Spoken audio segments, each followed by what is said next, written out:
ఈ దోశలను చేయడానికి ముందుగా ఒక మిక్సీ జార్ని తీసుకుని అందులోకి 1 కప్పు వరకు అన్నాన్ని వేసుకోండి. ఏ కప్పుతో అయితే రైస్ని తీసుకున్నారో అదే కప్పుతో అన్నిటినీ కొలిచి తీసుకోవాలి. అదే కప్పుతో 1/4 కప్పు వరకు బొంబాయి రవ్వను తీసుకోండి. మనం ఉప్మా చేసుకుంటాం కదా, ఆ రవ్వను తీసుకోండి. బొంబాయి రవ్వకి బదులుగా మైదా పిండి, గోధుమ పిండి కూడా తీసుకోవచ్చండి. కానీ వాటికి కొలతలు వేరేగా ఉంటాయి. అలాగే బియ్యం పిండిని కూడా వేసుకోవాలి. ఆ రెసిపీని మీకు మళ్ళీ మరొకసారి చూపిస్తాను. ఇప్పుడైతే బొంబాయి రవ్వతో ఎలా చేయాలో చూపిస్తాను. అలాగే 1/4 కప్పు వరకు పెరుగును వేసుకోండి. వీలైనంత వరకు పుల్లటి పెరుగును ఉపయోగించడానికి ప్రయత్నించండి.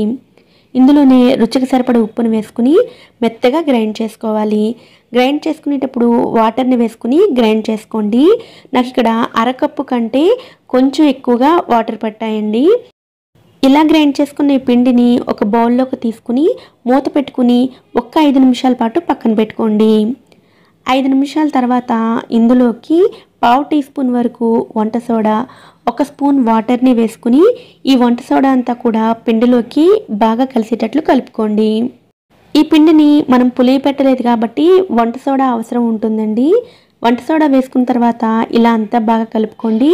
కన్సిస్టెన్సీ వచ్చేసరికి మనం రెగ్యులర్గా ఉపయోగించే దోశల పిండి ఏ కన్సిస్టెన్సీలో ఉంటుందో అదే కన్సిస్టెన్సీలో ఉండాలి. ఇప్పుడు స్టవ్ మీద తవాని వేడి చేసుకుని కొద్దిగా ఆయిల్ వేసుకుని ఆయిల్ని బంగాళదుంపతోటి ప్యాన్ అంతా కూడా స్ప్రెడ్ చేసుకోండి.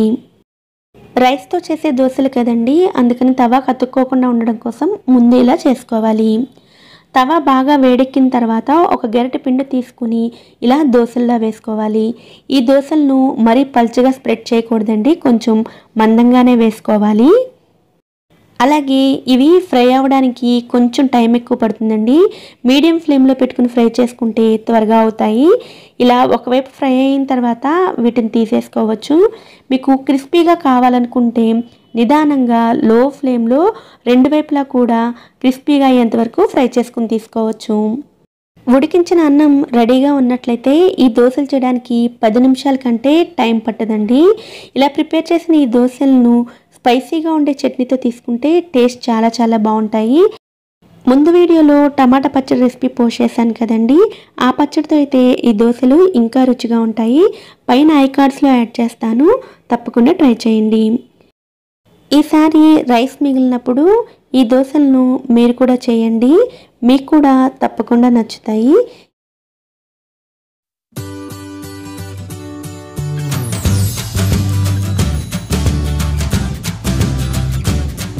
ఈ క్రిస్పీ దోశలను చేయడానికి ముందుగా మిక్సీ జార్లోకి 1 కప్పు వరకు బొంబాయి రవ్వను తీసుకోండి. ఉప్మా చేసుకుంటాం కదా, ఆ రవ్వను తీసుకోండి. ఇందులోనే 2 టేబుల్ స్పూన్ల మైదాని వేసుకోండి. మైదా బైండింగ్ కోసం ఉపయోగిస్తామండి. మైదాకి బదులుగా మీరు గోధుమ పిండినైనా వేసుకోవచ్చు. ఇప్పుడు ఈ రవ్వంతా కూడా మెత్తగా అయ్యి మైదాతోటి కలిసిపోయేటట్లుగా గ్రైండ్ చేసుకోవాలి. ఇలా గ్రైండ్ చేసుకున్న ఈ పొడిని ఒక బౌల్లోకి తీసుకుని పక్కన పెట్టుకోండి. మళ్ళీ అదే మిక్సీ జార్లోకి 2 మీడియం సైజులో ఉండే ఆలూని తీసుకోండి. ఈ ఆలూని ఉడికించవలసిన అవసరం లేదండి. ఇలాగే పచ్చి ఆలూని పైన పొట్టు తీసేసుకుని శుభ్రంగా కడిగి ఇలా చిన్న ముక్కలుగా కట్ చేసుకుని వేసుకోవాలి. ఇందులోనే కారానికి తగినట్లుగా పచ్చిమిర్చి వేసుకోండి. నేను 2 పచ్చిమిర్చి వేస్తున్నానండి. అలాగే 1 ఇంచ్ అల్లం ముక్కను ఇలా చిన్న ముక్కలుగా కట్ చేసుకుని వేసుకోండి. 1/2 టీ స్పూన్ జీలకర్ర, రుచికి సరిపడా ఉప్పు వేసుకుని నీళ్లు వేయకుండా ఇలాగే మెత్తగా గ్రైండ్ చేసుకోండి. బంగాళదుంపల్లో తడి ఉంటుంది కదండి, అందువలన ఈజీగానే గ్రైండ్ అయిపోతుంది. ఇలా గ్రైండ్ చేసుకున్న ఈ బంగాళదుంప మిక్స్చర్ని ముందుగా గ్రైండ్ చేసుకున్న పొడిలోకి వేసుకుని బాగా కలుపుకోండి. ఈ బంగాళదుంప రవ్వ మిశ్రమం అంతా కూడా బాగా కలిసిన తర్వాతే మిగిలిన ఇంగ్రీడియంట్స్ని వేసుకోండి. ముందే వేసుకుంటే ఉండలుగా ఫామ్ అయిపోతుంది. ఇలా కలుపుకున్న తర్వాత 1/2 కప్పు వరకు పెరుగును వేసుకోండి.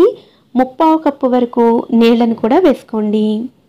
ఈ పెరుగంతా కూడా ఈ రవ్వ మిశ్రమంలోకి బాగా కలిసేటట్లుగా కలుపుకోవాలి. ఎక్కడ ఉండలనేవి లేకుండా కలుపుకోండి. ఇలా కలుపుకున్న తర్వాత మూత పెట్టుకుని 10 నిమిషాల పాటు పక్కన పెట్టుకోవాలి. 10 నిమిషాల పాటు పక్కన పెట్టుకోవడం వల్ల రవ్వ తడి అంతా పీల్చుకుని కన్సిస్టెన్సీ గట్టిపడుతుంది. ఈ దోసలకి కన్సిస్టెన్సీ పల్చగా ఉండాలండి. మనం రెగ్యులర్గా దోసలు వేసుకుంటాం కదా, ఆ కన్సిస్టెన్సీలో ఉండాలి. అందుకోసం మరొక అరకప్పు నీళ్లు, పావు టీ స్పూన్ వంట సోడా కూడా వేసుకుని కలుపుకోండి. వంట సోడా వెయ్యకపోయినా ఈ దోసలు వస్తాయండి. కానీ ఫెర్మెంట్ చేసిన పిండితో దోసలు వేస్తే ఏ రుచి వస్తాయో వంట సోడా వేయడం వలన ఆ రుచి వస్తుంది. ఇలా ఈ కన్సిస్టెన్సీలోకి దోసల పిండిని రెడీ చేసుకోవాలి. ఇప్పుడు దోసలను ఎలా వేసుకోవాలో చూద్దామండి. స్టవ్ మీద దోస పెనాన్ని వేడి చేసుకుని ముందు ఆయిల్ని అప్లై చేసుకుని టిష్యూతో ఒకసారి క్లీన్ చేసుకోండి. తర్వాత వాటర్ని కూడా స్ప్రింకిల్ చేసుకుని మరొకసారి తుడిచేయండి. ఇలా దోస పెనం పైన వాటర్ని వేసుకోవడం వలన హీట్ అంతా ఈవెన్గా ఉంటుంది. అలా ఈవెన్గా ఉంటే దోసను వేసుకునేటప్పుడు ఈజీగా స్ప్రెడ్ చేసుకోవచ్చు. ఇప్పుడు ఒక్కొక్క గరిటె పిండిని తీసుకుని వీలైనంత పల్చగా దోసని స్ప్రెడ్ చేసుకోండి. ఈ దోసలు మీరు మెత్తగా కావాలంటే కొంచెం మందంగా వేసుకోవాలండి. క్రిస్పీగా కావాలనుకుంటే ఇలా పల్చగా స్ప్రెడ్ చేసుకోండి. దోసకు అన్ని వైపులా హీట్ ఈవెన్గా రావడం కోసం మధ్య మధ్యలో ఇలా దోస పెనాన్ని కదుపుతూ ఉండండి. లో ఫ్లేమ్లో కుక్ చేసినట్లయితే ఈ దోసలు ఇలా వీడియోలో చూపించినట్లుగా క్రిస్పీగా వస్తాయండి. ఈ క్వాంటిటీ పిండితోటి మీరు 13 నుంచి 14 వరకు దోసలను ప్రిపేర్ చేసుకోవచ్చు. ఇలాగే దోస వేసుకునే ప్రతిసారి వాటర్ని స్ప్రింకిల్ చేసుకుని వేసుకున్నట్లయితే దోసలన్నీ కూడా చక్కగా వస్తాయి. మరొకసారి చెప్తున్నానండి, ఈ దోసలు క్రిస్పీగా రావాలి అంటే నిదానంగా లో ఫ్లేమ్లో ఫ్రై చేసుకోవాలి. అప్పుడే దోసలు ఎక్స్ట్రా క్రిస్పీగా వస్తాయి. ఈ దోసలకు పిండిని గ్రైండ్ చేసుకునేటప్పుడు పచ్చిమిర్చి, అల్లం వేసాం కదండి, ఆ ఫ్లేవర్స్ స్పైసీ స్పష్టంగా తెలుస్తాయి. కొంచెం స్పైసీగా ఉండే ఈ దోసల్లోకి కమ్మగా లేదా తియ్యగా ఉండే ఏ చట్నీని సర్వ్ చేసుకున్నా కూడా టేస్ట్ చాలా చాలా బాగుంటాయి. ఇన్స్టెంట్గా అప్పటికప్పుడు ఏదైనా బ్రేక్ఫాస్ట్ని కానీ లేదా దోసలను కానీ ప్రిపేర్ చేయాలనుకుంటే తప్పకుండా ఈ దోసలను ట్రై చేయండి, మీకు కూడా నచ్చుతాయి. ఈ వీడియో కనుక మీకు నచ్చినట్లయితే వీడియోని లైక్ చేసి ఛానల్ని కూడా సబ్స్క్రైబ్ చేసుకోండి. నోటిఫికేషన్స్ మిస్ అవ్వకుండా ఉండడం కోసం పక్కనే ఉండే బెల్ ఐకాన్ని కూడా యాక్టివేట్ చేసుకోండి. Thanks for watching.